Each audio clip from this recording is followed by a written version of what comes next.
The Scarlet Ibis, James Hurst.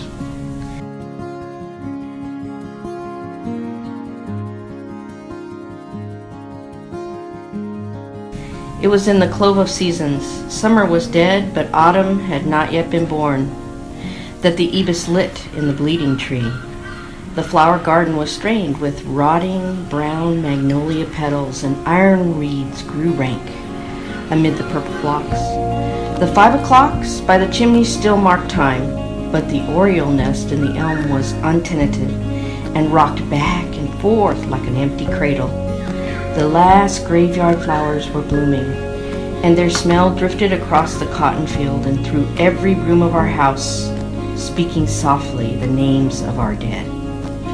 It's strange that all this is so clear to me, now that summer has long since fled and the time has had its way. A grindstone stands where the bleeding tree stood, just outside the kitchen door.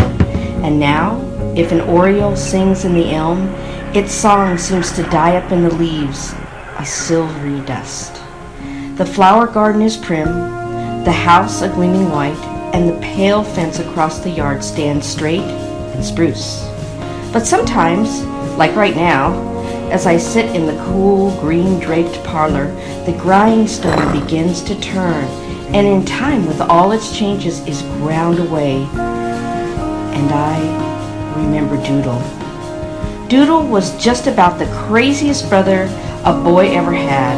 Of course, he wasn't crazy like Miss Leedy. She was in love with President Wilson and wrote him a letter every day, but was a nice crazy, like someone you meet in your dreams. He was born when I was 6 and was from the outset a disappointment. He seemed all head, with a tiny body which was red and shriveled like an old man's. Everyone thought he was going to die, everybody except Aunt Nicey, who had delivered him. She said he would live because he was born in a cowl, and cowls were made from Jesus' nightgown. Daddy had Mr. Heath the carpenter build a little mahogany coffin for him, but he didn't die. And when he was 3 years old, Mama and Daddy decided they might as well name him. They named him William Armstrong, which is like tying a big old tail on a small kite. Such a name sounds good, only on a tombstone.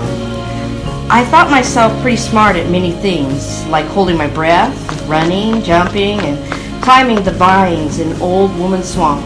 And I wanted more than anything else someone to race to Horsehead Landing, someone to box with, and someone to perch with in the top fork of the great pine behind the barn, where across the fields and the swamps you could see the sea.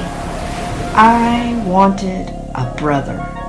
But Mama, crying, told me that even if William Armstrong lived, he would never do these things with me. He might not, she sobbed, even be all there.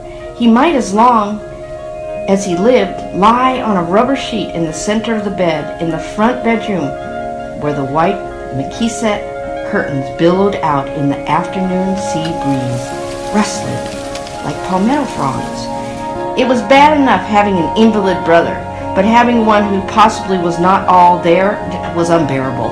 So I began to make plans to kill him by smothering him with a pillow. However, one afternoon as I watched him, my head poked between the iron posts of the foot of the bed. He looked straight at me and grinned. I skipped through the rooms, down the echoing halls, shouting, "Mama!" He smiled. "He's all there! He's all there!" And he